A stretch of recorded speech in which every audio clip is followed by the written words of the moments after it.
anemia, and so forth. AI has precision. It increases efficiency, productivity, agriculture. You can use a little land to have more productivity. It also has evil, particularly going into election in 2027. AI can be used for malicious things. Juxtaposition of the heads of politicians on pornography, misinformation, deep fake. Therefore, it's important that the stakeholders of Lagos State are here today. You must be AI ready. You must understand AI because it is a disruptive phenomenon that we should emphasize for good. The aeroplane was made to reduce distance from Lagos to London. When my parents went to UK in the 50s, it took them 3 weeks to sail to Liverpool. Today, if they delay your flight for 1 hour, going to London, you'll be complaining. Guess what? Aeroplane was also used to bomb the World Trade Center. So let us, I am more interested in the positive side of artificial intelligence. Your Excellency, before you came, I was talking about the 10 most capitalized companies in the world are all AI companies, save for Saudi Aramco. Nvidia on the 29th of October hit $5 trillion US market cap, followed by Google, Microsoft, and the rest of them. And tell you what, Your Excellency, the 54 nations of Africa, 54 of us put together, our GDP is 3.3 trillion. It is very sad. Therefore, my company, Gen AI Learning Concept, is a leading AI company in Nigeria and Africa. In my class in Oxford, I was one of the first Africans to get a postgraduate degree in AI. And at my age, what am I? Together for her, please. Honorable Emmanuel Jeffrey, the CEO of the Real Estate Agency Council Ghana. Mr. Pierre Ede, Director of Marketing and Development, Echo Atlantic City. And last, Mr. but Olu certainly not Amosu, least, who's lead project and senior planner at Bentel, Canada. Please put your hands together for each of them. Dr. Carlos Souza, Global Urban Development Strategist and Investment Coordinator. Connector. All right, that seems to be our panel, and let's move it over to our moderator to take this brief conversation. Thank you. Okay, thank you, Leila.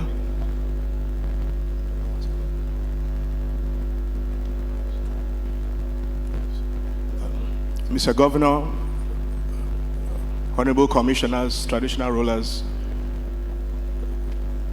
I would like to stand on the existing protocols, but also to appreciate our selection to be in this panel, the first panel.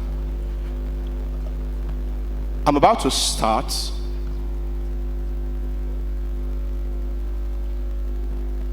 Okay, no problem. We'll be very brief. My panelists, we don't have so much time, so I will try my best to make it as brief as possible. A lot of you have come from all over the world. I know I have 15 to 20 minutes, but it will be very unfair if I don't do this. First of all, I want to give acknowledgement to Lacera. Okay, Mr. Governor, thank you. Now, I've heard delegation North America are here, Saudi Arabia, Ghana, but a delegation from Indonesia, 3 in number, just came in. Why am I highlighting it? Indonesia, for those that have traveled there, I know that you spend up to 24 hours to get here. They got to Abuja and they arrived, I think, late yesterday. There are 3 of them in the crowd. Please, can you stand for recognition? Leila, I'm doing a bit of your job. Can you stand for recognition? Raise your hands. So it's a world-class attendance we have here. All right, let me start by saying this. January 1st, 2026, Saudi Arabia is introducing a new law. Some of us have heard it. Foreigners now can buy property, commercial, residential, in Saudi Arabia. First, the next few weeks. Dubai, we have somebody that is quite experienced here. There is now Southern Dubai. Some months ago, Matum is building the biggest airport in southern Dubai. Very deliberate. It's shifting some developments there. All of a sudden, a lot of people here are already buying property in southern Dubai. Some years ago, Title was leasehold. Now, UAE is freehold. Egypt, they've moved their state capital. They've actually created a new administrative capital. Why? Because their initial capital was populated. Some people could say as populated as Lagos. I'm not trying to insinuate we should create another state. Why is this important to set the ground? We are meant to talk on regulation, real estate technology, and fiscal transformation. These are the 3 dots. Worldwide, if you don't connect the 3 dots, you won't get foreign direct investment. Straightforward. That's why this panel is very relevant. We have big players in the room from all over the world, and I think they've been introduced. So let me start with Mr. Saleh Tabak. You are an investor in Dubai, big-time investor, real estate developer. And I know it's the 3rd time or 2nd time in Nigeria? Second time, but not Second the last time, for sure. Fantastic. All right. Now, Dubai is known for regulatory clarity and speed. What specific regulatory frameworks would you say has most improved investor confidence in real estate? And what lessons do you think Lagos State can learn? You've heard the distinguished Muniz Manire, SCN, highlight on certain things. So I think you have a good idea of the issues here. So you have the floor. But definitely today is an example of that you are on the right track. And definitely yesterday we were we are humbled to be hosted by the governor himself. And this shows that when the government is involved in supporting the private sector, that you are on the right track. So the first, answering a question, the first thing is the government sector to work closely with the private sector, which is already happening, so that we are already on the right track. At the moment you decide to put Lagos in the international map, the game changes a lot because you become in competition. You've mentioned something very interesting where you say the competition between UAE and Saudi Arabia. It's true. We are actually in competition to lead the real estate market globally. So if Lagos intention and plan and the government is going toward the international market, then the game changes because you are going to attract foreign investors. And foreign investor first, they need clarity and they understand the vision of the government, which is here already. Secondly, they will need to get trust. They have to have the regulations to protect their investment overseas, and that's very important. The dynamics and the opportunities. Lagos, you have the opportunities. You are one of the fastest growing markets in Africa. You have actually one, as per Knight Frank report, which was issued in May, you have one of the highest rental yields today, which can reach up to 10%. Such numbers for me as investors are great. But I would like to know, how can I invest? What regulations can protect me to come to this market, understand it well, get proper data, proper numbers from the government that are certified, and to be able to do our own due diligence, which is a challenge at this moment in Lagos, to get credible numbers to understand the market, so we build our visibility on it. Secondly, create regulations. The gentleman before, he said amazing things about the trustee accounts or escrow accounts, creating those mediation between the investor, the developer, and the government, where the government plays a regulatory role in regulating this fund and making sure that it's secured and invested in the right place. So having the right regulations, opening up to panels like this, and of course having benchmarking case studies. We'd love to welcome you to Dubai and show you. I'm sure there are a lot of delegations that visited Dubai, but we'd like to go more in depth, and I personally would like to actually host whoever is interested to come and check the regulations, understand how things work and how we created those regulation projects. So you're on the right track. You just need the regulations. The opportunity is there. The will, the plan is clear. We need just to create the regulations that protect the foreign investment. That's for me the most important thing. Fantastic, fantastic. Key thing I hear from you is data. Yeah, data, very important. I want to do my due diligence, so I need to make sure I have access, clear access and credible access to information, so I create my data. Let's be clear, like when I'm funding, it's not always I'm funding myself. Sometimes we represent big funding in groups. So it's not just me to like the project. I have to sell this data to someone else. I have to have a very clear visibility study that is sellable. so we can go and grow and definitely have credible information. Okay, fantastic. Thank you. Next question to Honorable Emmanuel Jeffrey. All right. I think you're the CEO of the Real Estate Agency Council. Am I right, sir? All right. So, question is this: why is regulation of real estate brokerage and agency critical to market credibility? And what happens if this layer is ignored? I'm throwing this question to you because the body that is organizing this event is Lacera. And one of the key, if not the key, roles that be mandated of is to regulate agents and property players in the market. So what's your take on this and your Ghanaian experience? Well, thank you very much for your question.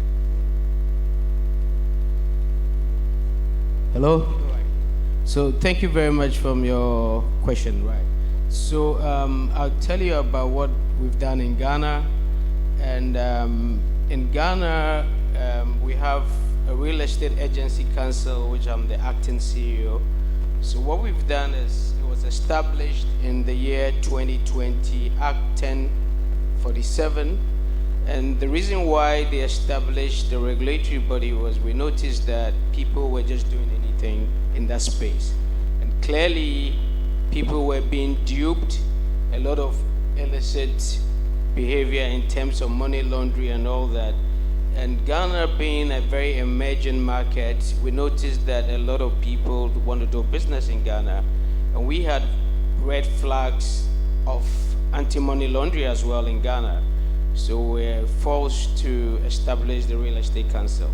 Now this council is one, to protect investors, to ensure there's a very strong code of ethics, and also to ensure that people are not behaving with using bad behaviors, taking people's monies and ensuring that we can't find them. So what we are doing as a regulator is to make sure that, first of all, we're building a data line to ensure that all the people in that space are registered with us, so that if people have issues with people, they can come to us and we can track them. Now we're building stronger code of conduct in that space as well. And we're also making sure that people are reporting their sales and purchase agreements with us. So clearly you can see that there are stronger regulations that we are building back home to ensure that people from Nigeria and all across the world, when they come over to Ghana, they are protected.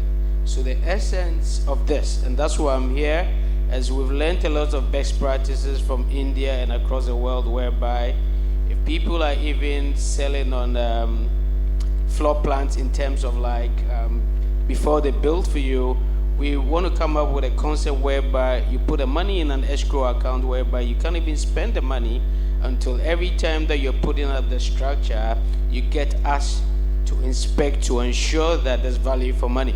So with your question, it shows that with a stronger regulatory body like what we're doing in Ghana, we're making sure that everybody here who wants to come to invest in Ghana is, one, protected, to also know that the regulatory body backed by the government is stronger. So it shows that we're not joking back home in Ghana. We want to make sure that that space is stronger and you can come home to do business there. Thank you. Thank you. All right. Next question, I think I will direct this to Mr. Frank Oti, NAR Global Ambassador to Africa. For those that don't know, NAR has a membership. It's the biggest real estate professional organization in the world. They have membership of not less than 1.2 million, and they are over 100 years old. I think I should stress it. Mr. Oti, I'm stressing that so that, oh, okay, I thought you were seated already. Okay. All right. So, Mr. Oti, are you good? Okay. So, in your view, what distinguishes real estate regulation in mature markets like North America from emerging markets, and what are the non-negotiables So regulation is supposed to give you clarity on what the expectations are. You come into a real estate market like Lagos, you should understand what the rules of engagement are. You shouldn't be guessing as to what you're getting, how you're getting it, what the exit strategies will be, and of course, the standard rules of engagement, operations. Like in California, for instance, we have what we call escrow companies. These escrow companies, like somebody said, they hold funds in trust for both the buyers and the sellers, so that that money is not mishandled. Real estate agents are totally controlled by the Department of Real Estate. If you ever mess with trust fund, then you lose your license and you can even go to jail. So there are standards for doing things, and regulations must be clear-cut, and everybody must understand it. That's what the difference between mature markets and emerging markets is. Oh, thank you. Thank you for that. Next question is Dr. Carlos Sosa. Carlos? Yes, I'm here. Welcome back. Thank you. Across global cities, what regulatory mistakes most often limit urban growth and real estate investments? Oh, that's a good question. Before I go into details, I'd like to explain what my concept of real estate is. Most people look at real estate and realtors as the agents for selling and buying houses. My notion and my view of real estate is like an economy. We are selling, for instance, condominiums in a downtown tower, and we are selling, let's say, 400 units. That means that we are selling 400 ovens, 400 kitchens, 400 bedrooms, 400 units or 600 units of furniture. All that together means that it is an economy. So therefore, developing urbanization and developing real estate, such as what is happening here in Lagos, the Eco Atlantic City. We are looking into the next 10 years, and you will see a great development that will develop into a LED, the local economic development. So I try to explain my notion of real estate as an economy. We are equal to banking, we are equal to other aspects of the economy. Regulations are essential, and I have to congratulate FIAPC, Nigeria, NAR, representatives for Africa, for their essential work into providing education, into providing the need for good practices, the need for trustworthy relationships. And in order to do that, we have to follow some rules, and the regulations are important. Therefore, the authority that is regulating real estate and the environment and the good development and shaping the city to become a mega city is essential and it is crucial. I would like to say thank you for the authority to organize this event and also for their goal in establishing a universal regulation that will attract investors to come to Lagos tomorrow, next month, next year. Thank you. Thank you. Next question is to Mr. Pierre Eddy. I call him Mr. Eco Atlantic. Eddie, should I really ask you a question? I once asked someone that, why does Coca-Cola still advertise? That's what I should ask you. Why should Eco Atlantic be advertising? Anyway, that's just at the side. Eco Atlantic operates, obviously, under a unique regulatory framework. How important was regulatory certainty global investors? Thank you, Ron. First, I would like to go backwards to say that Eco Atlantic initial intent was to protect Victoria Island and part of Lekki of erosion. And this is an important message we would like to, with the cooperation and the support of Lagos State, we're able to make of it now framework and template that everybody, whether in West Africa, the Caribbean, Singapore, or South America, are coming to learn what we did, not only in Eco Atlantic, but in the Lekki shore, also up to Alpha Beach, to protect the city from erosion. So I'd like to open this small parenthesis. The second, yes, people now would like to call us the Dubai of Africa, the Manhattan of Africa. We're the Eco Atlantic city of Lagos and Nigeria. What do I mean by this? We created, okay, it's the biggest private development in the world.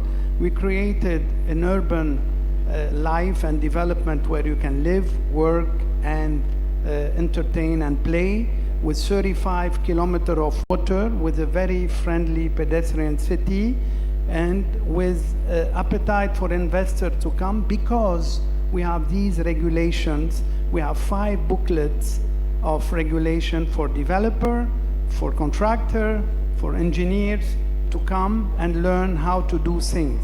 Just on fire, and I think the delegates were yesterday, we have about 20 pages on fire protection.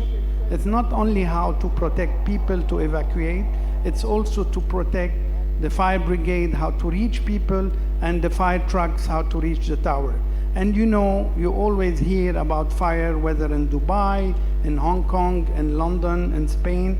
We have fire, and we want in the fire and the structure as a resilience. And this is what gives confidence to investors to come. When they come to us and they see the books of regulation with the support that Lagos State is giving in speeding up the approvals, they have the trust of seeing, wow, this is being done here. This is becoming a template. We want to learn how you do it so that we reproduce it, not only on the continent, but worldwide. And this is what we try to do in Eco Atlantic City. All right, thank you. I think it deserves a round of applause. All right, we're going to be speeding up now. Lady Victoria Ajay, I hope I pronounced that well. Ajay. Oh, Ajay. Sorry.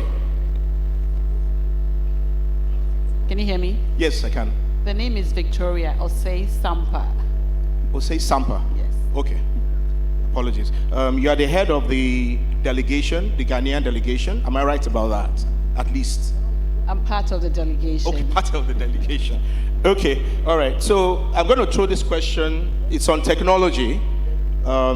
What role can digital land registries, permitting systems play in reducing bottlenecks in housing delivery? Now, I'm throwing this question to you because my assumption, pardon me, is that Ghana has actually either reached that level or trying to apply some level of technology in these areas. So can you talk on that, please? Thank you very much. So again, my name is Lady Vicky Sampa, and I am the founder and CEO of the Ghana Real Estate Professionals Association. We are in partnership with the Association of Estate Agents in Nigeria, and also we are a bilateral partner of the National Association of Realtors, FIAPC as well. And I want to acknowledge their presence here, and thank you very much for the invitation. I'm a fan of technology in real estate because I have lived in the US for 25, 27 years now, and I have seen the good, the bad, and the ugly. I have picked a lot of knowledge and experience from the United States. And as a child of Africa, I have decided to bring my knowledge and experience back home.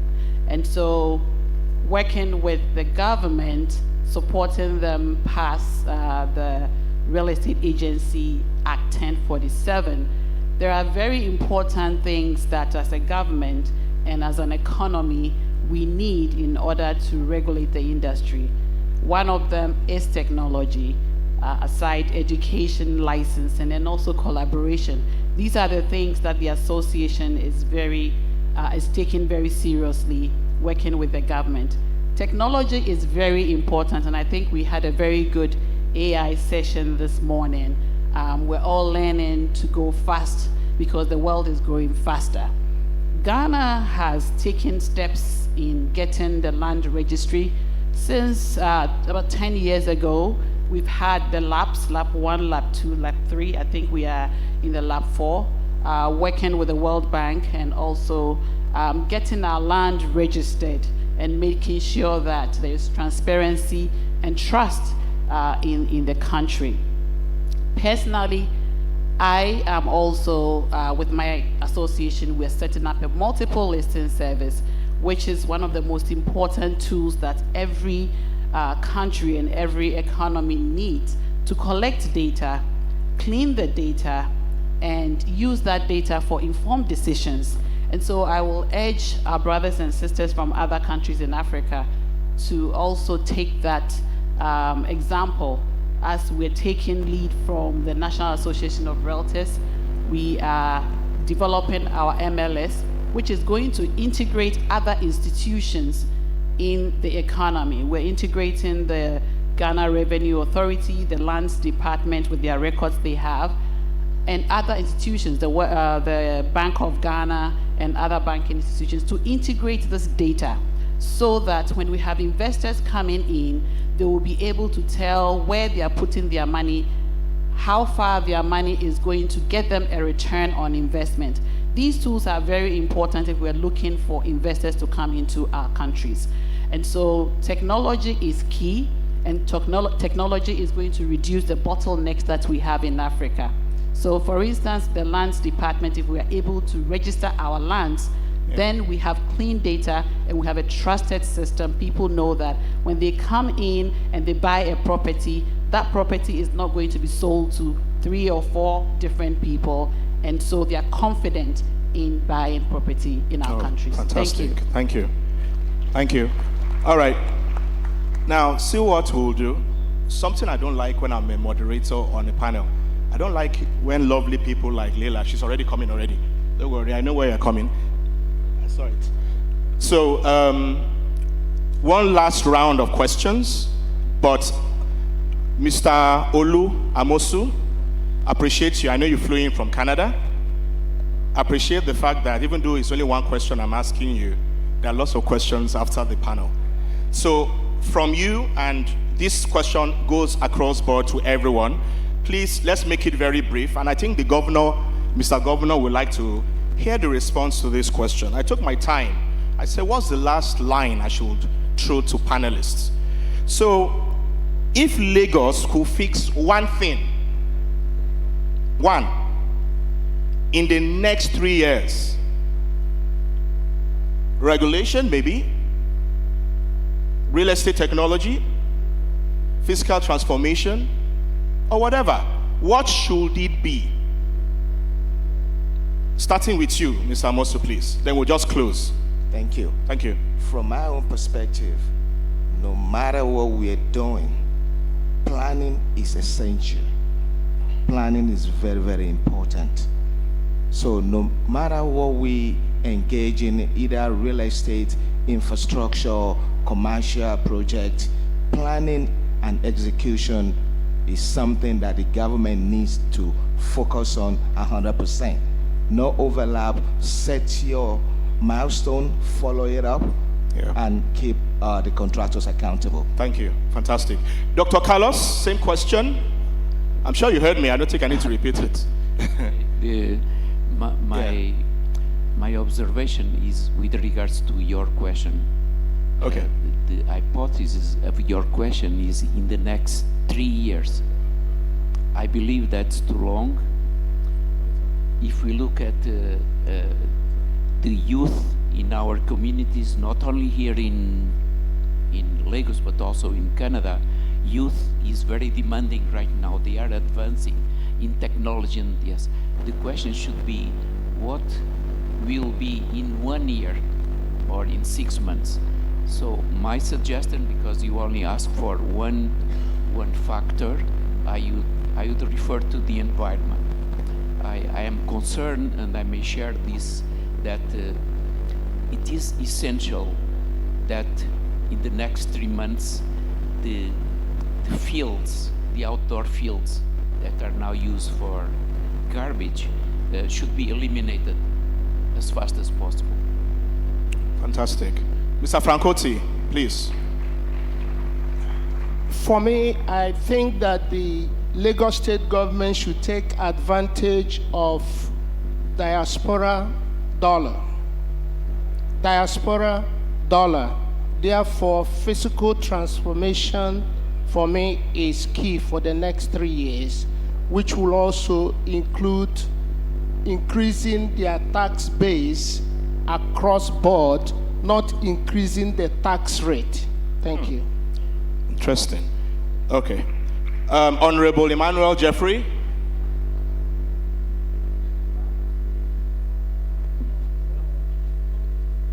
Hello. So thank you very much for the question again. So I did my first degree in BSc planning in Ghana. So clearly I feel that planning is first of all very essential. So it helps you to project the future about the needs of the people. Because I don't think you just have to develop without finding out what the needs of the people are. So clearly, if you look at Lagos, which is very emerging, housing transformation is very important. And obviously, I mean, you need to create jobs for the people to be happy. So, I mean, I could see a lot of work that the governor and the deputy governor have done in Lagos, and I can see beautiful people in Lagos. I feel that you have to listen to the people first to make sure that clearly, I mean, the youth employment is key, housing transformation, those are basic things that transform a nation, and I feel that those are clearly what I think that Nigeria should really falls. I mean, and it ends up moving into more of infrastructure transformation, which adds on with technology, what is clear. Thank you. That's my view. Thank you. All right, Lady Vicky Sampa, 1 minute, please. Thank you. Mine is on collaboration. Let's work in synergy, be it Lagos, be it Ghana, be it Accra or Abuja.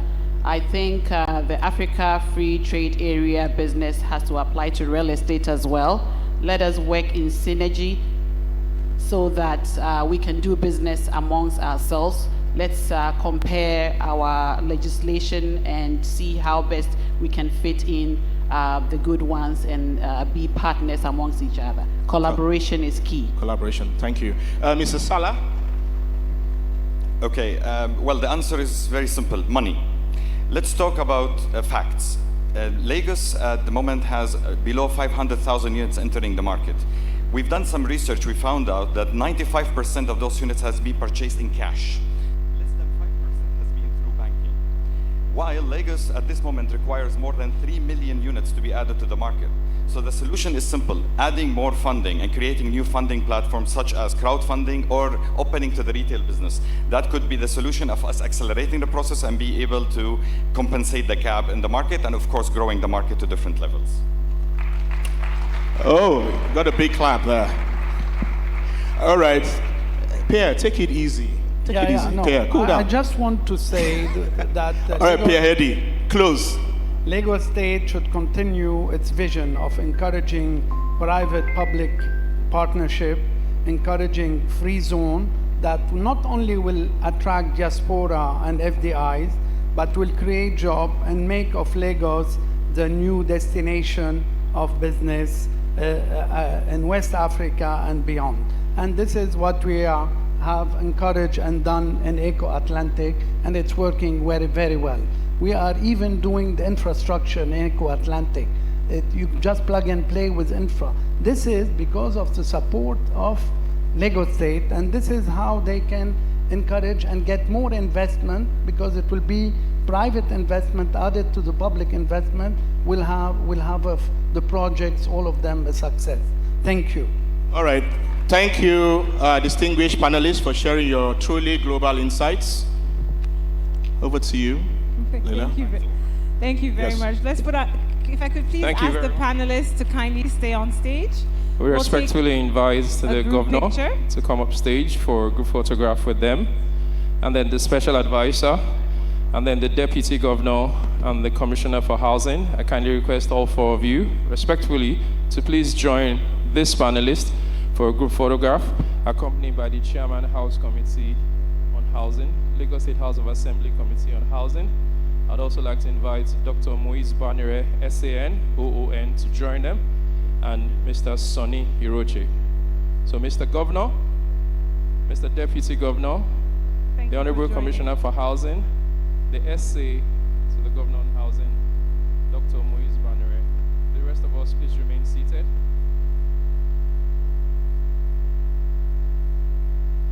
Thank you very much.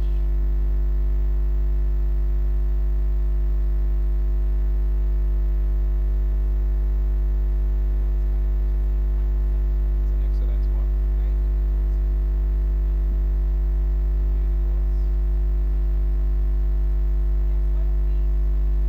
Please, let's break it.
Again for his remarks, right after which we'll invite Mr. Governor Babajide Olushola Sanwo-Olu for his remarks. Please put your hands together for Honorable Ege. Welcome, sir. Thank you for being with us.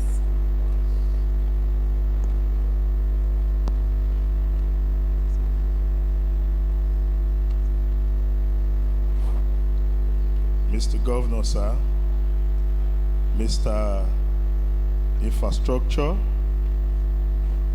Mr. Housing, the Deputy Governor, I sincerely wish to align with the well-established protocol. Distinguished ladies and gentlemen, I bring you warm greetings from the hallowed chamber of the Lagos State House of Assembly under the leadership of Right Honorable Dr. Mudashiru Ajayi Obasa, the Speaker of the Lagos State House of Assembly. It is my honor to welcome you all to this important conference and exhibition. I stand before you as the Chairman House Committee on Housing, and I am filled with both enthusiasm and strong sense of responsibility for the path ahead as we collaborate to enhance the cornerstone of ensuring stable real estate development in Lagos State.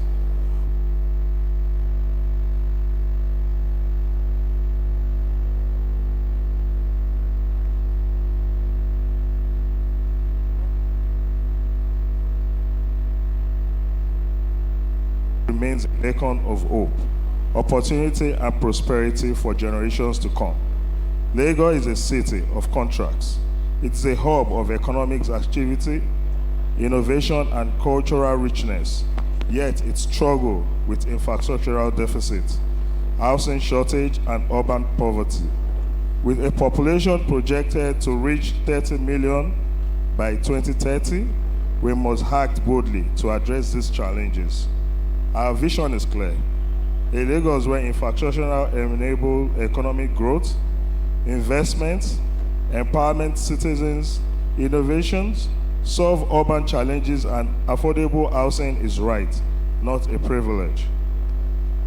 And to achieve this, smart infrastructural development, leverage technology to create efficient, sustainable, and resilient infrastructure, inclusive investment, attract investment that benefit Lagos citizens, not corporations. Foster innovation, ecosystem that drive solutions for urban challenges. Deliver quality, affordable homes for all through public-private partnership and innovation model. We urge policymakers, investors, and citizens to collaborate, priorities, people over profit, and deliver results, not just promises. Let us shape the future of Lagos, a mega city that includes sustainable and priorities for all. Together, we can build a better future for Lagos. Let us work together to make Lagos a model for urban development in Africa.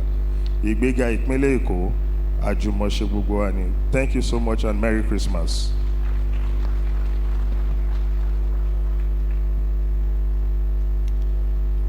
Thank you very much, Honorable Ege.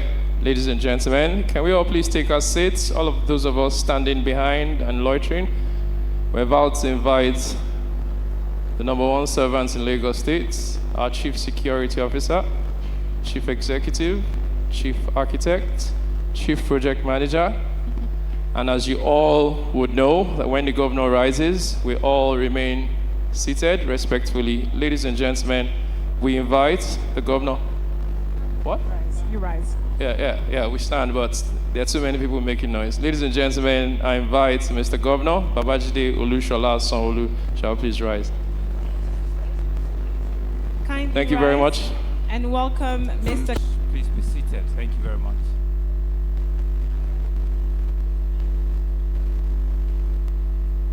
It's been a very patient and very interactive audience today. Please, you deserve a big round of applause for yourself. Thank you very much, large number. And let's give a big Lagos applause for all of our international participants. Let them hear it in Indonesia, in Canada, in Riyadh, in Dubai. Continue, please. Let's just give them a big round of applause so that they can come. Akwaba, just next door Ghana. Let the clap just overwhelm them. We have friends from Kenya, from Uganda. Let's just also give them a big Lagos applause. Thank you very much. Thank you very much. We will not show them fully how we make it in Lagos, so that because it's an international conference, we will not show them the whole full color at the conference like this yet. But in the evening, we will show them some of the other flavors of Lagos. Is not so? Exactly. Right. Mr. Deputy Governor, Dr. Kadri Obafemi Hamzat, thank you very much. We also want to acknowledge our distinguished senator from the Lagos Central Senatorial District, Senator Wasiu Sani Eshilokunsoni, Senator Wasiu Eshilokunsoni, members of the Federal House of Representatives, especially Prince Kayode Akiolu, the Chairman House Committee on Housing, Honorable Adebisi Ege, members of the Lagos State Executive Council that are here, especially the hostess and very hardworking special advisor on housing, Honorable Barakat Odunuga Bakare, who I'm sure she will rest after 3 days after this conference, and our colleague, the Honorable Commissioner for Housing, and their permanent secretary, all of you in the Ministry of Housing, thank you very much for the great work you have done. All of our friends that have traveled wild and far from various countries, from Dubai, from Saudi Arabia, from Canada, from Ghana, Uganda, Kenya. We want to thank you all very much for coming. We also want to acknowledge our keynote speaker, one of us, Dr. Muiz Banire, who by indication harassing us and harassing himself because he baked all of this while he was there himself. Our royal fathers, the representative of Oba of Lagos, thank you very much.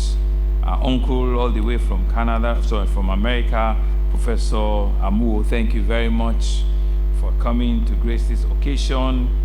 Captains of industry that are here, all of our players in the real estate space, Mr. Orimolade, and all of you that are in that association, Rendan, thank you very, very much for keeping the space and for showing our international audience that indeed we have a very active private sector real estate market in Lagos and in Nigeria.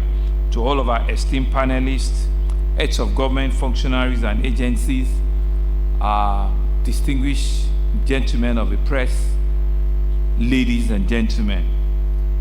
It's a great pleasure to welcome all of us to the 6th Real Estate Marketplace Conference and Exhibition. I would like to commend that the Lagos State Real Estate Regulatory Authority, LASRERA, for sustaining this important platform where ideas meet policy, where capital meets opportunity, and vision meets implementation.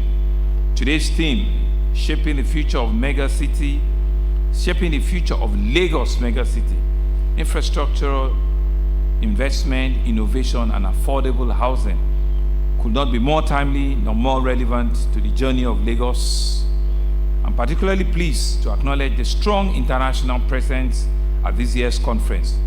We deeply want to appreciate the participants of some global brands like the Eye of Riyadh from Saudi, from United Arab Emirates, from various countries in Europe, Asia, in Africa, and North America.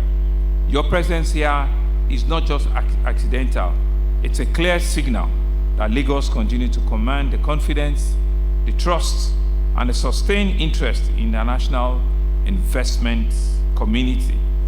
Lagos is not a city waiting to become great.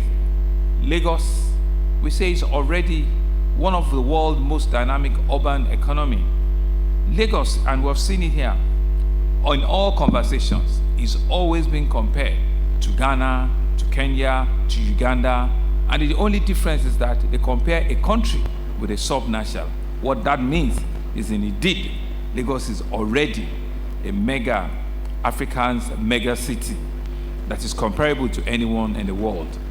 And so what we're doing now, thank you, is shaping how that greatness endures, how it becomes inclusive, how it can work for all of us, and how it can remain livable for generations yet unborn. Yesterday, and I think it was our friends from UAE, Canada, and all of them that I met founder Andrew Lucia, Mr. Sally, who was also on the panel, and he spoke with admiration about the changing skyline of Lagos, how he believed his second trip would not be his last trip, and how it continued to come. And he had also mentioned it here, how policies clarity is important, and how we need to have other cheerleaders over other people that need to tell the world, that need to correct the narrative from the Western media as into what is happening around here, and how they will take it upon themselves to tell the Lagos story that we have seen, we believe, and we will help you also propagate it. And now why it's important to ensure that trust is not also lost on us. And I think these are some of the things that have been discussed in some of the panels here this morning. And these are things that you not see in any brochure, but it's only when they come around that they can make this very important observation. Because we believe that this reflects a glowing global truth. Lagos is no longer a city of potentials alone, it is a city of performance. And so thank you very much for some of the observations, from some of the comments you have said about our city. But they say skylines, impressive as they are the only visible symbols of deeply questions we must ask. How do we house a rapidly growing population with dignity? How do we ensure affordability without sacrificing quality? How do we align private capital, private investment with public purpose? And how do we build a mega works not just for a few, but for all of us, for as many as we can reach? And so housing is not just about buildings. Housing is about human dignity. Housing is about economic productivity. Housing is about social stability. Housing is about the kind of a city we all choose to become. And so in Lagos State, we understand that we cannot build a 21st century mega city on a 20th century planning assumptions. That's why housing sits firmly at the heart of all development agenda. It's interwoven in our Teams Plus agenda, in public transportation, in infrastructure, in energy, in climate resilience, and in economic opportunity. And you dare say that our approach is deliberate. First, we're investing in enabling infrastructure, and like the keynote speaker had said, we're investing in road. It can never be enough. We're pushing our rail infrastructure. They have challenged us to say that we should build the remaining 4 or 5, as if we're magicians. We'll continue to push it. We're pushing, on power. We just delivered some water projects a couple of days ago, and my big brother, my friend, Mr. Iroche, have also brought another dimension to it, in which he said that if we don't innovate with AI, we will die. Not literally that we'll be taken to the grave, but things will move far, beyond us. And it cannot be any truer. I cannot, be more agreeable with that fact. But I tell you something. Just yesterday, at the ceremony where we were celebrating exceptional public officers, both at the junior and the senior level, the head of service is here. There's a young level 9 officer who showed us, he did a presentation to us using AI to enhance and to improve, the procurement process in the Ministry of Works and Infrastructure. And it was such an incredible presentation. A young level 9 officer challenging all his bosses that we need to innovate, we need to use AI as a model in which we can fast track our levels of procurement, our level of approvals, Mr. Deputy Governor, you missed. The young man is in the Ministry of Works and Infrastructure, and this was just yesterday. So, Mr. Richard, you can see that whilst you have lectured us today, there are young, smart, younger people than yourselves are already thinking about AI as well.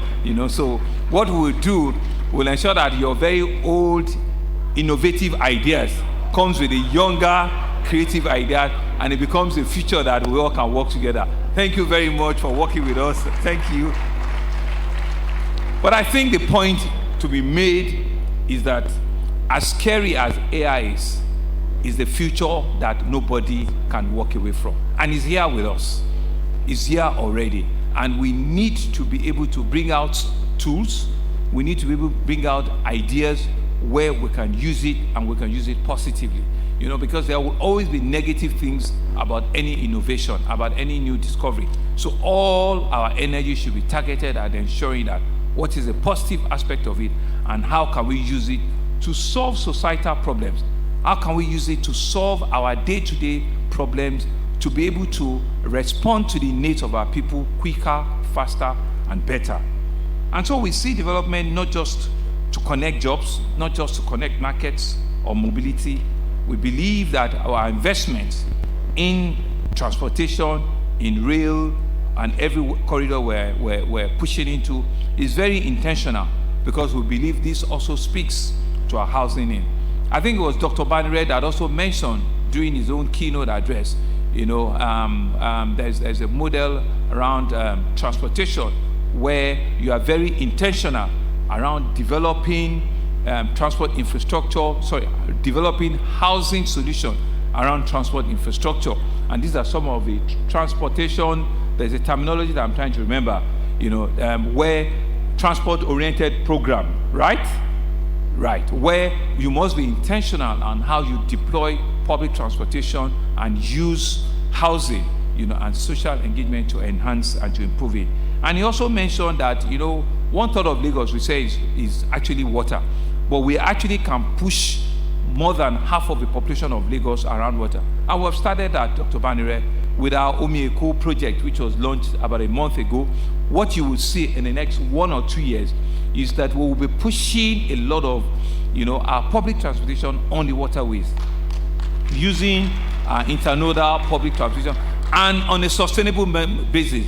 Mr. Eroche, we will be deploying, EVs on water. All of the ferries and the transportation infrastructure are all sustainable. These are all these are all electric ferry boats that we're bringing together so that we can reduce our carbon footprints, and also we can reduce our costs, and we also can reduce our costs, on greenhouse emission. So we also see that we're pushing on regulation. We're using regulation not to stifle the market, but to strengthen it. Through La Serrera, we're promoting transparency, we're enhancing professionalism, and we're pushing for customer protection. A credible real estate market is one where buyers are protected, where investors' confidence are maintained, and where developers operate in a level playing field.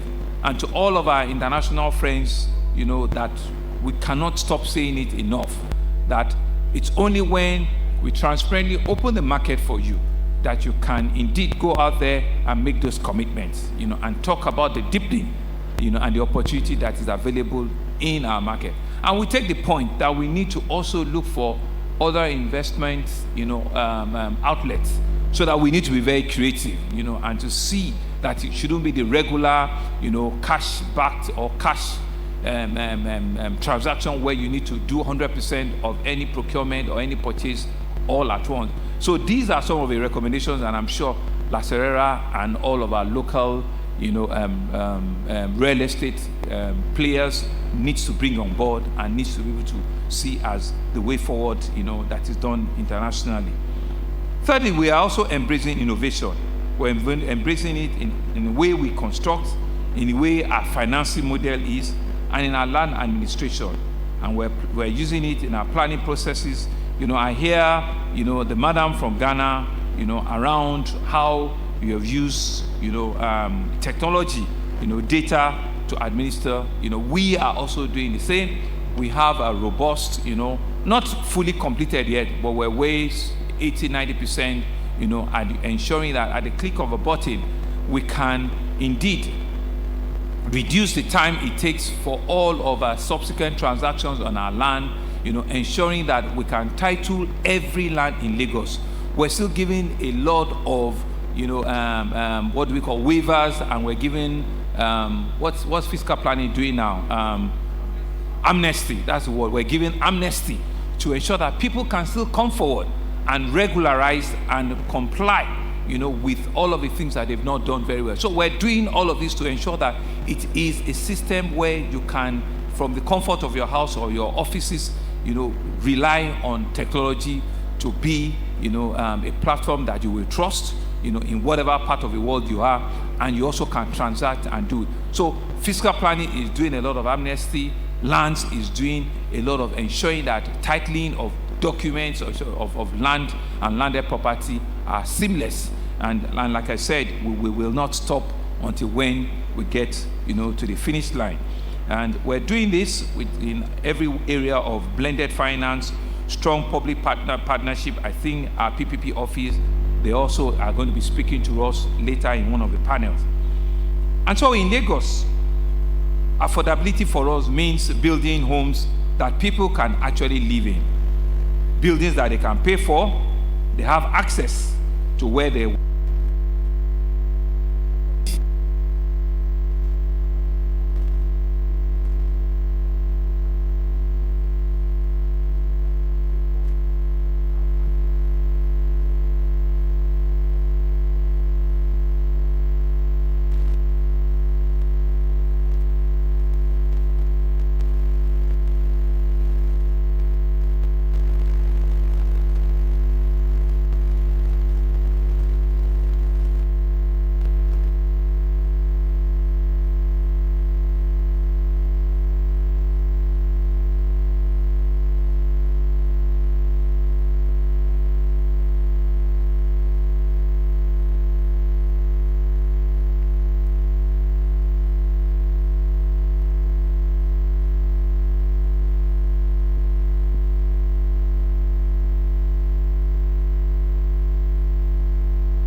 Alaro City, they've been here, Redan, I've been here, FIAMC, you've been here, FIAMC, you've all been here.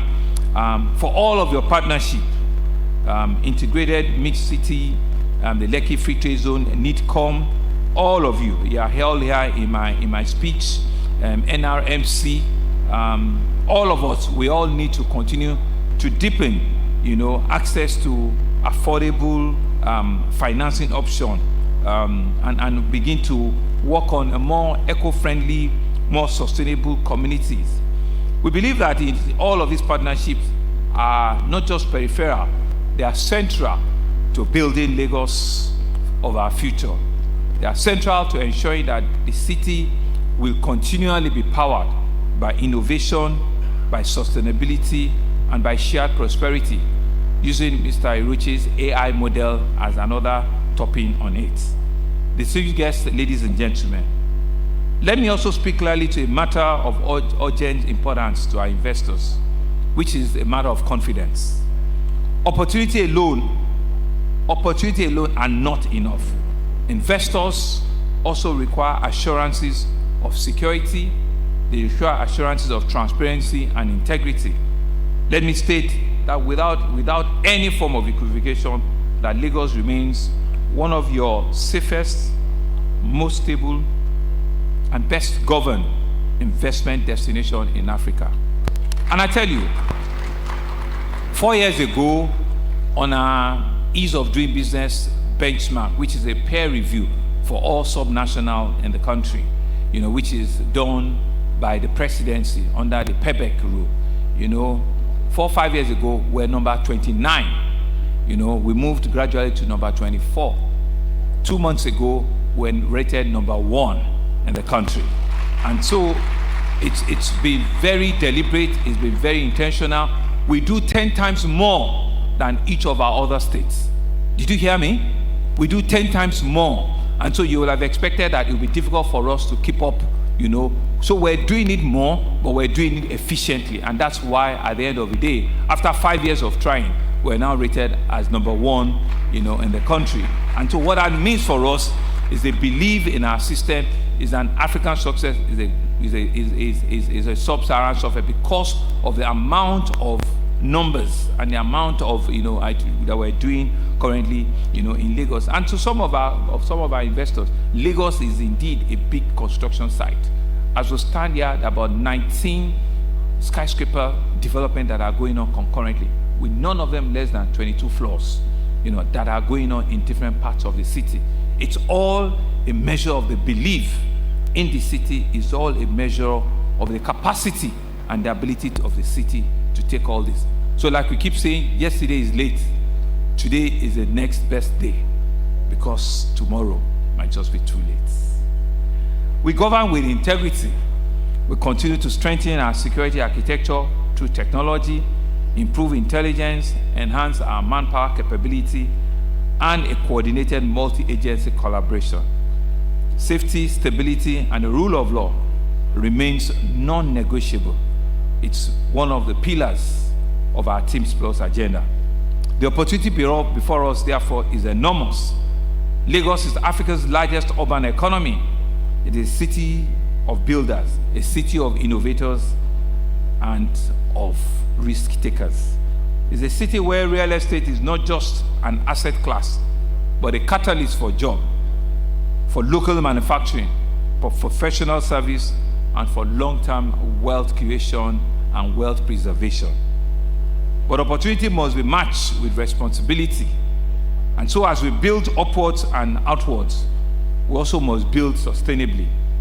As we attract capital into our city, we must protect our communities. And that's why we're always happy when we see our traditional institutions here, when they listen to us and they hear us, because they're also the preservers and they are the custodian of our culture. We work hand in hand with them. We'll ensure that what we're doing as government, they are fully aware and they understand and appreciate the importance of all of that. And so as we modernize our skylines, we must preserve the social fabric of our city. And that's why, to our international investors, the Oba of Lagos have announced, and if you can find time to come again, we'll be celebrating a very big historical culture called the Eyo Masquerade on the 27th, of this month, 2025. And it will be a classical display of the very unique cultural heritage that Mr. Iruche, once again as a Lagosian, will be proud to participate in. And so we're opening our doors and our corridor to all of you. And so this is why a conference like this matters to us. It allows us to align the vision with action. It allows us to ensure that policy with policy, policy with practice, and ambition with accountability. To all of our local partners, you ain't going anywhere. We're all here together. We're joined together in HIP. Lagos believes in you.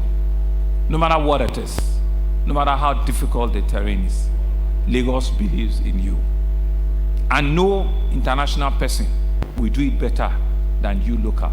So you cannot take a back seat right now. Think out of it and be bold to take it. And finally, to our international partners, we say Lagos is open. Lagos is ready. Lagos is serious.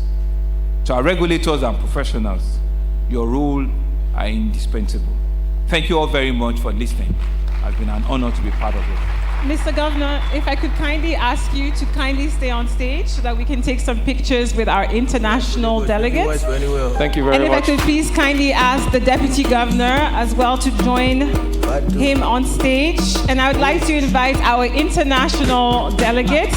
Only our international delegates, please. Only our international delegates. From Canada, from Indonesia, from Ghana, from Kenya. Only our international delegates. The Honorable Commissioner for Housing. Kindly make your way onto the stage to take this historic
active developers, yet persistent deficits, affordability gaps, and informal settlements.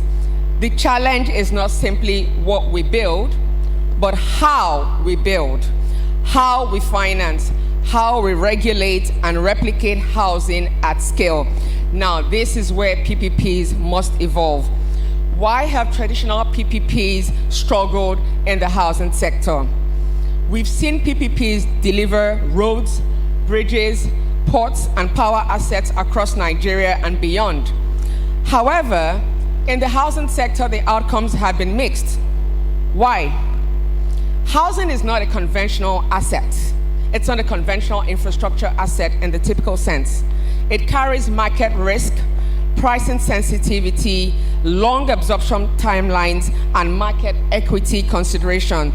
So in many cases, PPPs in housing have tried to replicate models designed for toll roads or power plants, where revenue streams are often predictable and offtake is guaranteed.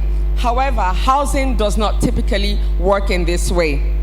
When the government provides land and then steps aside, the private sector typically has to shoulder the bulk of the risk. When government attempts to control pricing without sharing risk, projects oftentimes will stall. When approvals, infrastructure provision, and finance are misaligned, sometimes delivery slows. So experience from emerging markets shows why this happens. PPPs can sometimes be complex to procure. Transaction costs are high, and institutional capacity is often limited. In many developing countries, the formal real estate sector lacks investors capable of assuming risk. But informal markets frequently provide the majority of housing supply. So housing PPPs must therefore be designed differently. They must account for the fact that citizens are not just end users, but co-owners. They consume the output and live in it. So unlike infrastructure, where the government buys an output and pays over time, housing PPPs require direct engagement with households and financing structures that accommodate long-term occupancy and affordability. So the lesson is not that PPPs do not work in housing.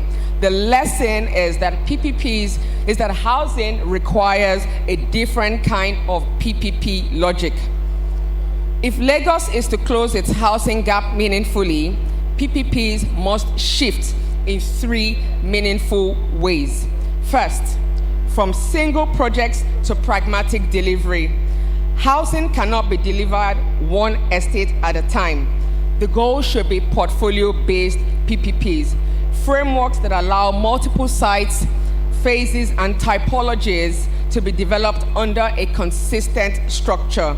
An enabling environment is critical. As Mr. Governor said earlier, Lagos State has recently been lauded for its ability to transcend challenges and emerge as the best state in the whole of the Federation in terms of the ease of doing business. So an enabling environment, like I said, is critical. Policies must improve impediments on both the supply and the demand sides and create predictable pipelines for investors.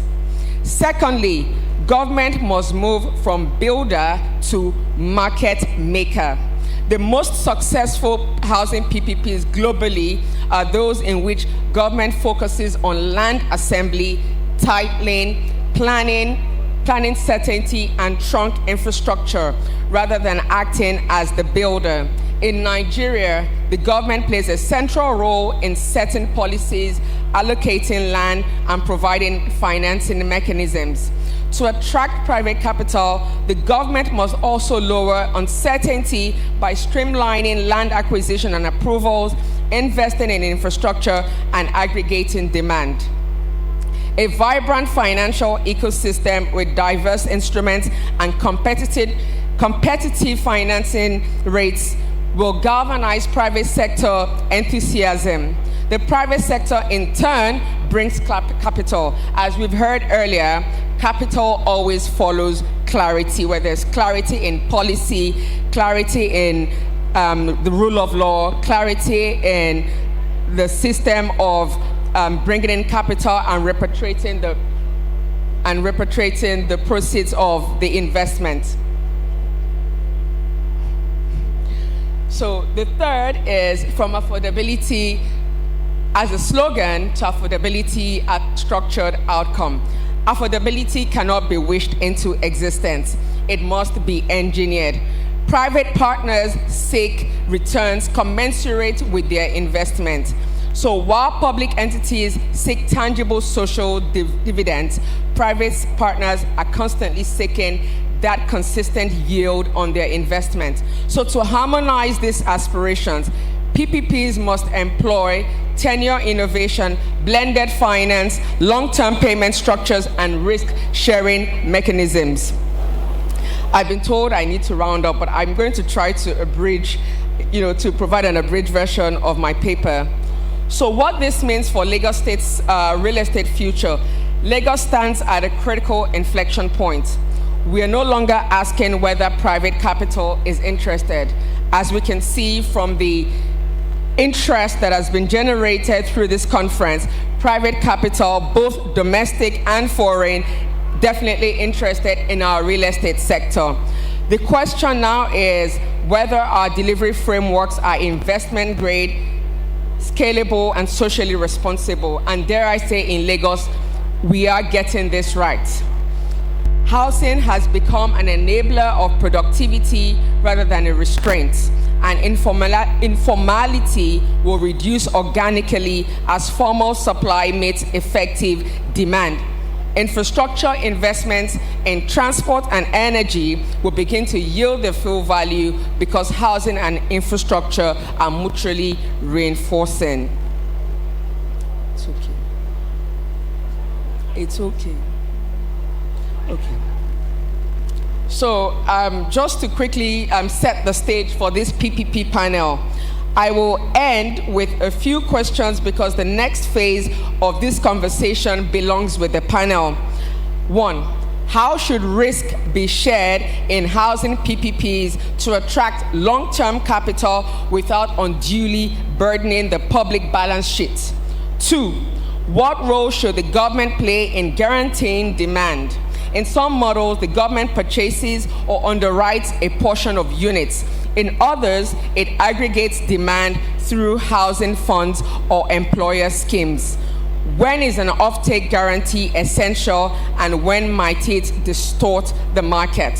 3, how do we reconcile affordability with investor returns in a volatile macroeconomic environment? And finally, and perhaps most importantly, how do we move from pilots to platforms so that success can be repeated at scale? These are not theoretical questions. They are practical, urgent, and solvable if we approach PPPs not as transactions, but as true partnerships with clear incentives, shared responsibilities, and mutual accountability. Thank you very much.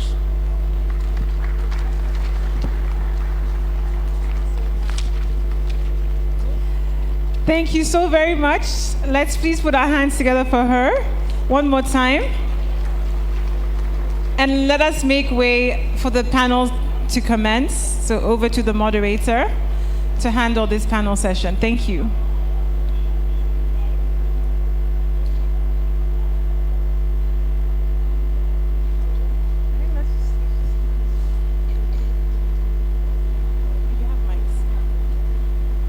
Thank you very much, Bukola, for that wonderful speech.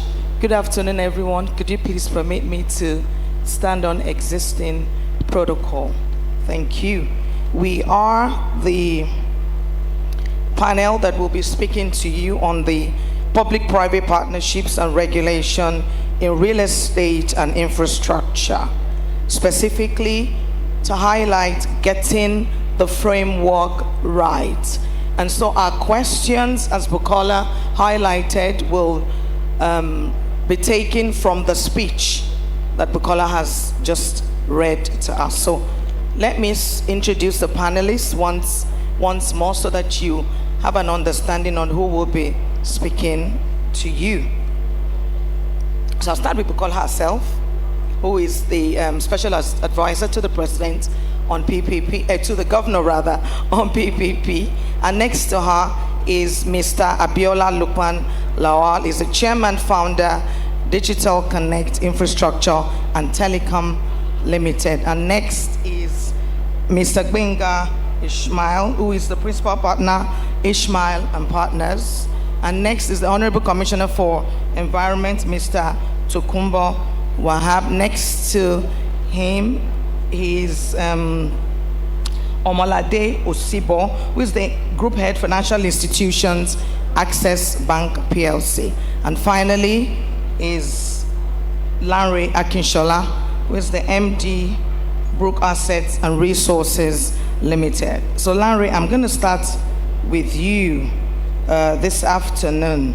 From your experience and looking specifically at, the highlights from the speech that the special advisor on PPP has given us this afternoon, how has PPP been able to help in reducing housing deficit and making homes more affordable? Good afternoon, everyone. I'll be standing today on the existing protocol. My name is Lanre. That is a very wide question, and it will be very easy for me to answer. Seeing Omolade sitting beside me, we have tried to work together to structure financing affordable homes, partnering with Lagos State. It's been very funny, almost like 3-4 years now. It's always been, what's the exit plan? And Lagos State, the landowner, has been, when are you delivering my homes? And every day we read about it, deficit of homes for people that really need it. We really have to understand that part. There are houses everywhere in Lagos, but when we talk about housing deficit, the people that really need houses, they need affordable homes. Fund is available everywhere, and that's what we and Omolade has been trying to crack, Access Bank. But she will not give us those funds to build affordable homes, but she will give us funds to build luxury homes because, interest and rate. So PPP has helped in the way of, providing land. It reduced my cost of investment. My investment, Lagos providing the land. But the itch now is, how do we cross from meeting the needs of the people to be able to afford these homes? Because mortgage is available. Federal government is coming up with a lot of plans, but it's not really working for our people, because as soon as I pay my house rent, I can't afford to maintain my mortgage any further. So it makes it difficult for an Omolade to give us fund. But thank God everybody is talking about technology these days. So what we have been looking at is to look for a more versatile way to build, to reduce the cost of construction and the time of construction.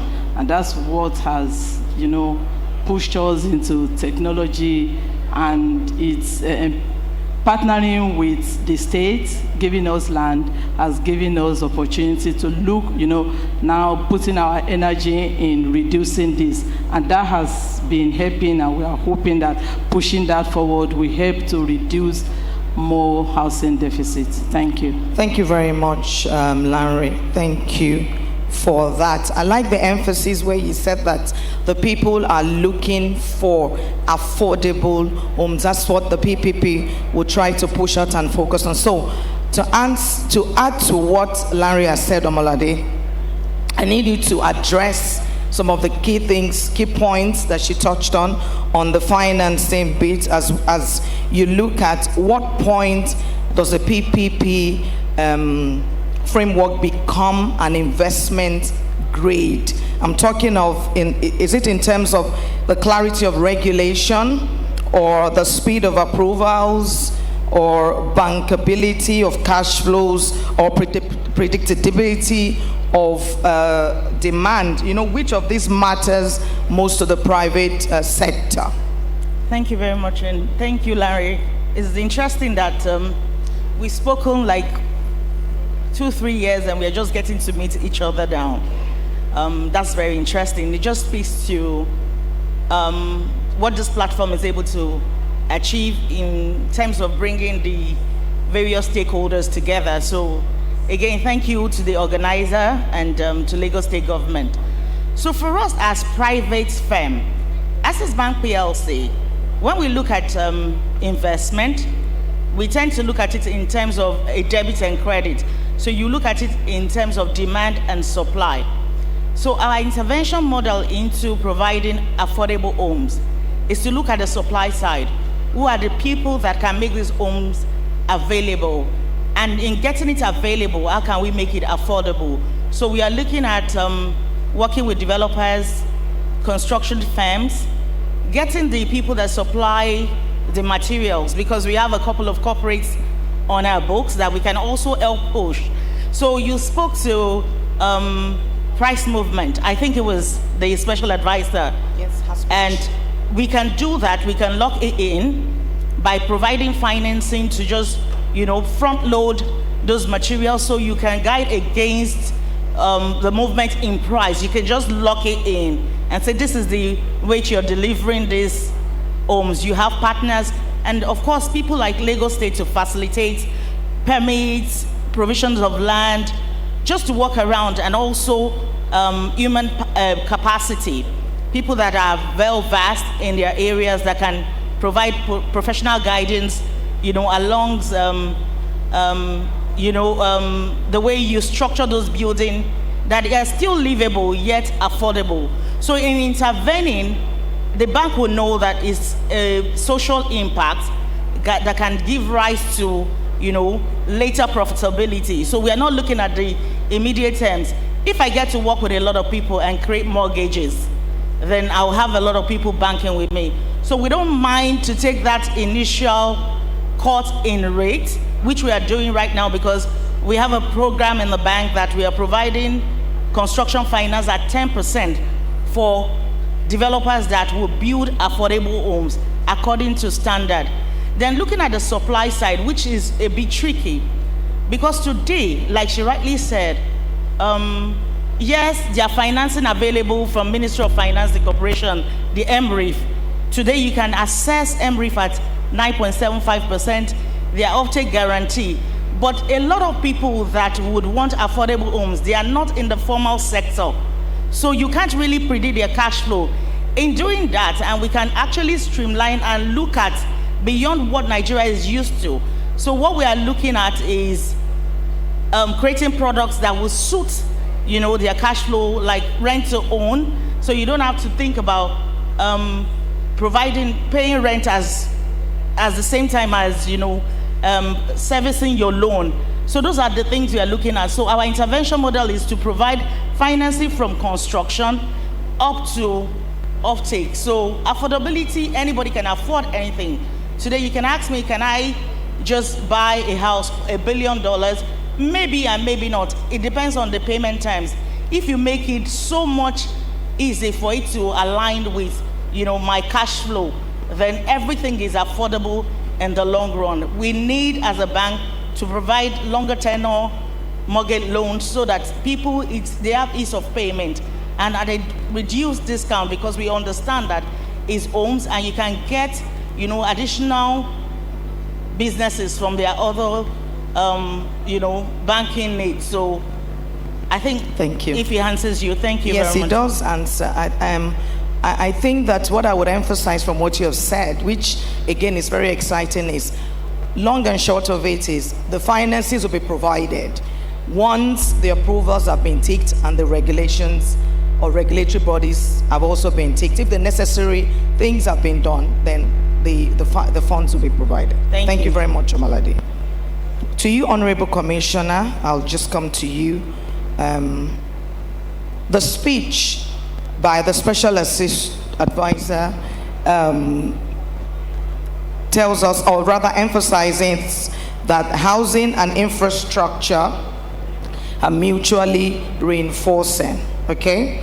So from your experience, how do environmental and water infrastructure decisions directly shape whether real estate PPPs succeed or stall in Lagos? Is that clear? Mr. Governor and Mr. Deputy Governor, let me rest on the established protocol. Now, all over the world, it's about what we call location. Location. For you to succeed in real estate investment, you must also be sure of your ROI, your return on investment. And that is why they'll tell you, you can invest in this area because they've given you the basic infrastructures. Why is Eco Atlantic selling in dollars? Why is Banana Island overpriced? Why is GRA Ikeja not meeting up those pricing? Or why is Lupeju or Surulere not doing the same thing? Why is Apapa GRA not commanding the same rent it used to? Or why is Ikota or Shongotedo not doing that? It's about the infrastructure tying to the environment. Water is an infrastructure. Years back, before the amalgamation of this country, Lagos had a pipe-borne water from 1909, powering the island from Iju. That's 1905, supplying pipe-borne water to the island from Iju. Now that tells you something, that the pre-colonial era has seen water, has seen the island as a place you can plan and model. And they escalated that through the years. You see Surulere well planned, Ilupeju, GRA, Apapa, and others. So it goes to the root of it, that whatever we need to do, we tie the environment, we tie the infrastructure, and then we tie the framework of law and order around it. What has been done differently in the past few years, however, is to also put them in the form of a master plan. Lagos does have a master plan. Drainage services does have a master plan. Transport does have a master plan. That's why we can tell you that the next line coming to Lagos is a green line, and that it runs from Outer Marina down to the Epe corridor. That's a basic infrastructure. And that infrastructure changes the landscape of that whole environment. You can't separate them. That's why somebody will tell you, I'm staying around Stanmore, but I have a direct line that can travel me from my house to central London. That's what we're also doing in Lagos State now. You can take your red line from Agbado in Ogun State, and you land at Oshodi or Ebute Meta. And when the second phase is done, you can land at National Theatre, and then you take your blue line to wherever you are going. That's about the environment, the infrastructure, determining how real estate booms. Thank you. Thank you very much, Honorable Commissioner. Of course, we can't take that from you. You know what you're doing, and you're very good. The success tells us how far that has been. Now, Mr. Ishmael, I want you to build on from what the three speakers before you talked about. Now, please tell us, if Lagos gets its PPP and regulatory framework right, okay, what should success look like in terms of housing delivery, informality reduction, and investor participation?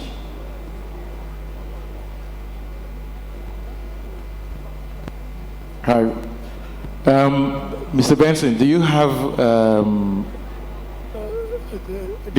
the image up, please? Thank you very much. So there's an image, sorry, Mr. Governor, Mr. Deputy Governor, all protocols observed. To answer that question, what if PPP is successful, what should things look like? I want to frame something first. The Honorable Commissioner said one word, Agbado. If it's successful, Agbado will become sexy. It will be an address that is with a location. Secondly, we would have a situation whereby funding would be available to everybody.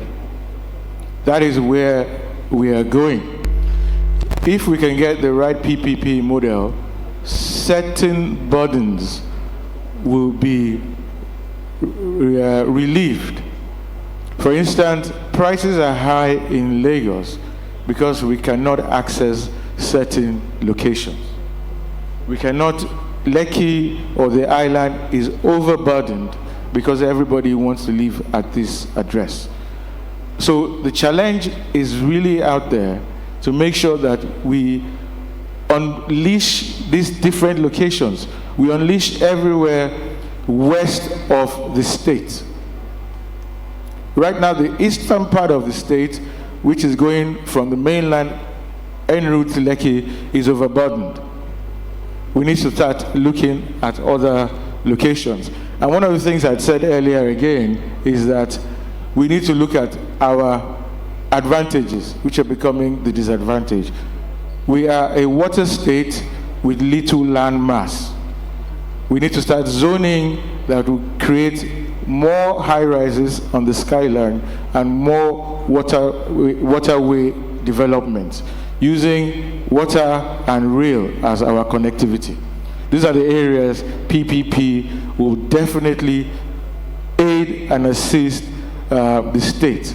I was hoping we would have this image up, but the image, it's from The Economist, and I want to read it. The Economist posted a survey, and it says, which of the below will be the greatest 21st century city? Okay, it's up now. It's readable. Now, this is a challenge for Lagos State, Mr. Governor, because Lagos State is now on the map. It is expected, and you are in good company. Dubai is listed there. Dubai, Lagos, London, Mumbai, New York, Shanghai. If Lagos is in this list, we have to understand where we need to go. This means there's a lot of work to be done, and we have to do it world standard, best practice, the laws, regulation, and infrastructure. Lagos is now being recognized as one of those cities that will make the difference. Thank you. Thank you so much, Mr. Ishmael. Thank you and thanks for the presentation to emphasize on what you spoke about. So my next question will be to Mr. Abiola Lukman Lawal. In today's macroeconomic environment, again, having listened to the speech of the special advisor and what your fellow panelists have spoken about. So tell us, how realistic is long tenure housing finance without some form of public intervention? And what form should that intervention take? Is that clear? Should I repeat the question? Thank you.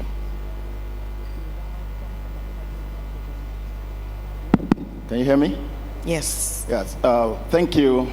So the question is, what kind of intervention can the states do to be effective long-term to make housing affordable, correct? Absolutely. Yeah. It's a bit interesting because from my perspective, I come at this from a private sector perspective. So I am not the public sector expert.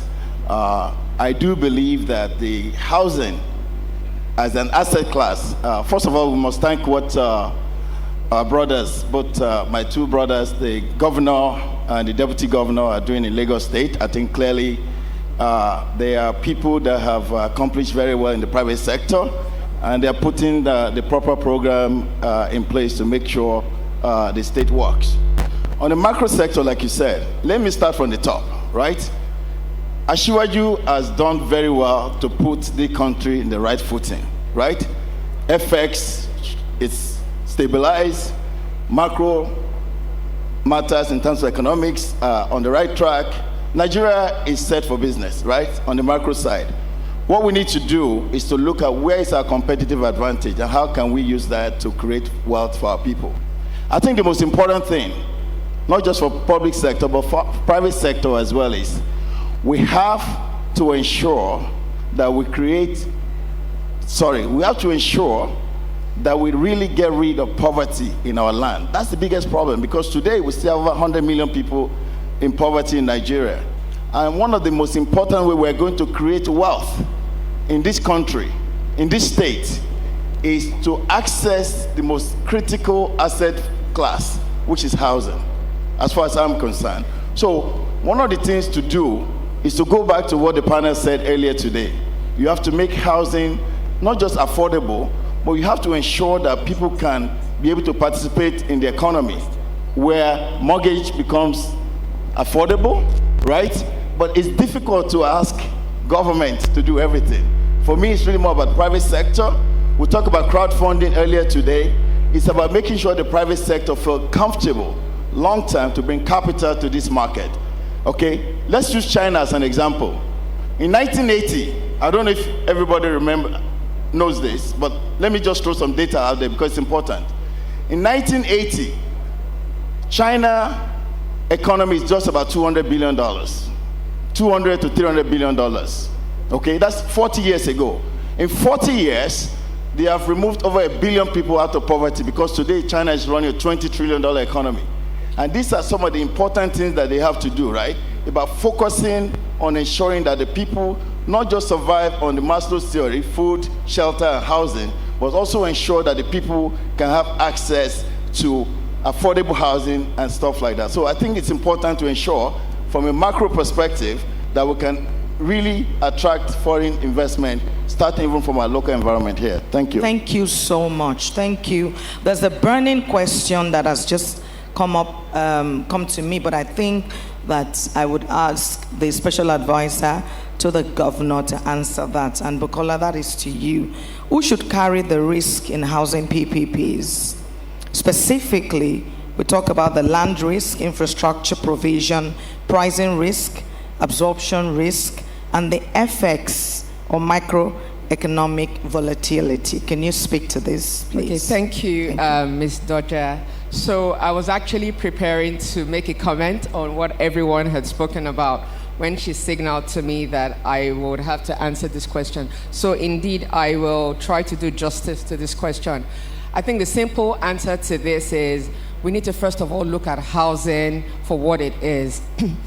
In an economy like ours, which is an emerging economy, housing cannot strictly be looked at as an investment per se. From the point of view of the private sector, it is an investment. But when you look at your population and you look at the income earning capacity of the bulk of the population, you begin to see it as a social issue. And that is where the issue of affordability comes in. Because for the private sector, they are just trying to, it's business, right? So there has to be a decent return on investment for them.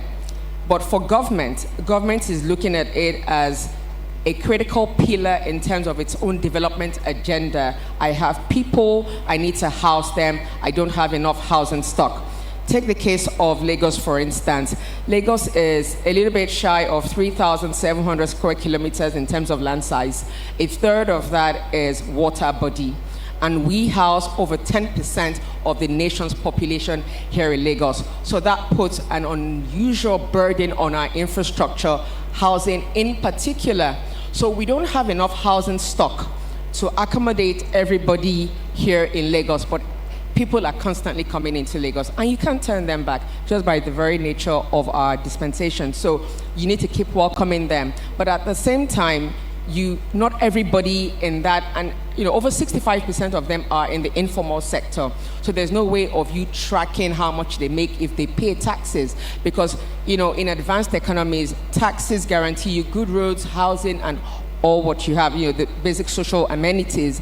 But here in Lagos, you have very few people paying taxes and quite a number of people relying on the infrastructure that is meant for less than that, same number of people. So what am I trying to say? So government now begins to think, in an active fashion. how do I scale? How do I deliver housing at scale that can house the total number of people I have in a very decent and dignified fashion, but at the same time ensuring that I still have enough resources to deliver critical infrastructure. So you begin to look at how do I partner with the private sector. So in terms of that risk that you talked about, the risk has to be split. And the beauty of it is when you talk about project financing, there's 3 key things you need to look at: risk identification, risk allocation, and risk mitigation. You have to identify the kind of risk, understand who is best able to, how you're best able to allocate it, and then whoever is allocated that particular risk begins to take steps to mitigate. For government, we have always taken steps in terms of our private PPP projects to de-risk the projects sufficiently that we can attract and retain public and private sector interest.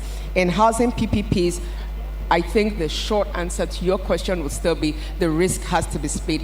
Government obviously has to provide the right enabling environment for private sector capital to thrive. In this case, when we talk about affordability, it has to be patient capital. Like the lady rightly said, it cannot be the kind of capital like private equity capital where you're looking for your quick returns. It has to be capital that can inure over time and allow the risk to pan out and also the yields to come in good time. Thank you so much, Bukola. Thank you for that analysis. It shows that you're definitely and clearly doing a fantastic job in the area of PPP. And to my distinguished panelists, one final wrap-up question. Same question to you all, so just answer it as a final wrap-up, and that is, if you could change one thing immediately, policy, regulation, financing, or delivery practice to unlock skill housing PPPs in Lagos, what would it be and why? So I'll start with you, Larry. If you could change one thing immediately, what would that thing be in the area of PPP? It would be financing. Financing, yes. Okay. So we as a private sector that is partnering with states and with government, and because the focus is affordable, so we need to have access to affordable financing. So we will need government to really look into that and, take a step. I and Omade were just talking about it. It's easier for me to get funds for my houses I'm building in Ikoyi. But the ones that Ipaja, Imota, is almost impossible. Okay. Thank you. Thank you so much. And to you, Amalade, what would you change immediately? I mean, thank you. It would be areas of the kind of concession you get from the government. So as a private organization, if they can look at the kind of concession, not only bringing physical fund, maybe in terms of cost savings into what I would have borne as a corporate organization, it would, spur me and motivate me to provide them more financing when I know that I can get savings on another side. Okay. That will be it for me. Thank you. Financing as well. Thank you. And to you, Honorable Commissioner, what would you change? Is to seek the indulgence of the federal government to grant Lagos a special status. All right. A lot of things happening goes beyond the states. 10% of the country's population are domiciled here. We've strengthened our last track that we should register. We've done everything we should do. But the human population is growing daily and overstretching. And most of them are informally here. You can't even account for them. So it goes beyond PPP. It goes beyond access back. It goes beyond the developer. It's about policy. It's about that status that will also enable the states assess other things to leverage. Thank you. Thank you. Thank you so much. We hear that. And to you, Mr. Ishmael. Thank you. Mine is one word. And before the word, I tell my international friends that come to Lagos. We have a lot of chaos in Lagos. When you see chaos, you can make money. But when you see order, you make a lot of money. regulation is the only word. When we get regulation right, everything else will fall into place. So regulation, it is for me. Absolutely. Thank you so much. And to you, Mr. Lawal.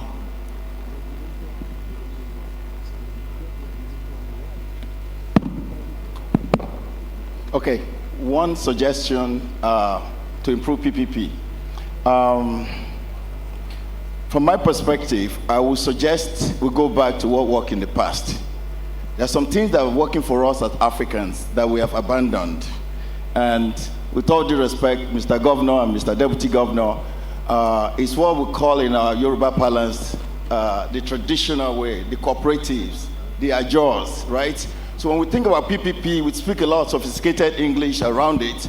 I beg to ask us to go back to the roots in terms of ensuring that when we create structures of PPP, let's go back to the traditional areas where people can have cooperatives and have leasehold, where it's rather than dealing with one mega developer, right? You can have people that have similar interests. It could be tailors association, it could be organizers association. You know, one statistic that's very important for us to recognize, 62% of sub-Saharan Africans lives in the rural, but doesn't change. So it's not about the island. It's about going back to the roots of where we can create structures that have worked for us in the past. And the market adjust that people have done together to pool resources. We can go back to that kind of structure that allow us from a private sector pooling perspective to deal with government on that perspective and create the right enabling environment so that people can unlock the most important asset class in the world, which is housing. Thank you very much. Thank you so much. And to you, Bukola, your question is different from the rest of them. You've heard or listened to what everyone has said. Leaving this conference or this forum today, what would then be your area of focus? What are you then going to dip your hands into to make a significant impact and change in the area of PPP? Thank you. For me, it's to continue to toe the line of Mr. Governor, the tone that he has set, and the pace at which he goes, we continue to follow because he's a fantastic leader. You know, he understands the problems of Lagos because he lives it, he breathes it, he eats it, you know, for breakfast, lunch, and dinner. So when we understand his vision and we're able to key into it, obviously we can all deliver at the scale at which he wants us to deliver. But more critically also, for me, going back to PPP office, you know, after today's conference, is to understand that, you know, the issue of housing, like I mentioned, is more of a social one. And it's for us to understand how we can deliver at scale. Like I said in my paper, the issue is not whether there is, you know, a housing demand at scale. So we need to be able to understand the needs of our people and deliver accordingly. So going back to the office, you know, I'm more invigorated to understand that we have a lot of private sector partners, you know, both domestic and international, who are willing, ready, and capable to join us on this journey that we are on. Thank you so much. Thank you so much, distinguished panelists. It's a wrap from us. Thank you to Mr. Governor, Deputy Governor. There's a big vision. The vision is very big on the PPP, and we trust that everything will be delivered effortlessly in the next few months. Thank you very much for having us. Thank you so very much. If we could please ask our panelists to kindly stand on the first steps of the stairs, and if you could please ask the Executive Governor of Lagos State and the Deputy Governor of Lagos State to kindly join them for a picture alongside the essays and other government officials.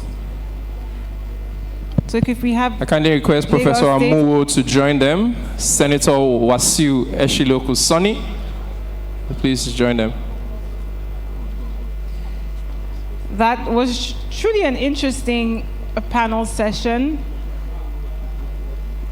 Always great to hear from a plethora of stakeholders that make up the real estate industry here in Lagos and in Nigeria. So we will be taking the final panel session for the day. right after we finish with this press and this family picture, we will be introducing our final panel for the day.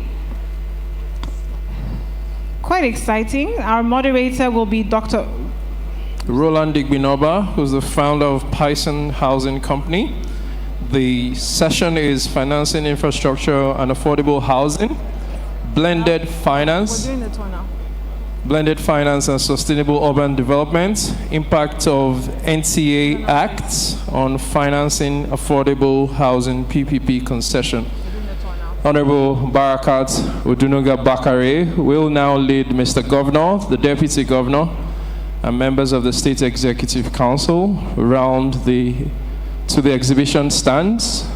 Honorable Odunuga Bakare, please. We're starting from this side, which is the right, so from where Access Bank is, and we will proceed from there. Thank you. Whilst they go on the tour, I'd like to invite the next panel, comprising Chief Executive Officer, Financial Reporting Council of Nigeria, Dr. Rabiu Olowo. Mr. Nivet Thomas Fabrice, International Real Estate Financing Specialist from France.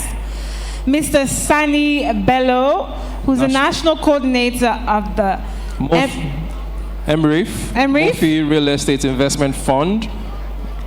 And we have Mr. Ayo Olu Okiri, President, Mortgage Banking Association of Nigeria and Managing Director, Imperial Homes Mortgage Bank, Mr. Ayo Olu Okiri. And next is Mr. Adibayo Adifigbe, who is Director, Tax Technology Liaison, Federal Inland Revenue Service, FIRS. Mr. Adibayo Adifigbe, please come take your seats. And Chief Executive Officer, Octo 5 Holdings, Mr. Jide Odusholu. Right after this, you'll all be coming up. The Executive Director, Corporate and Investment Banking at Access Bank, Mr. Iyabo Soji Okunsoya. Thank you, band. Please hold.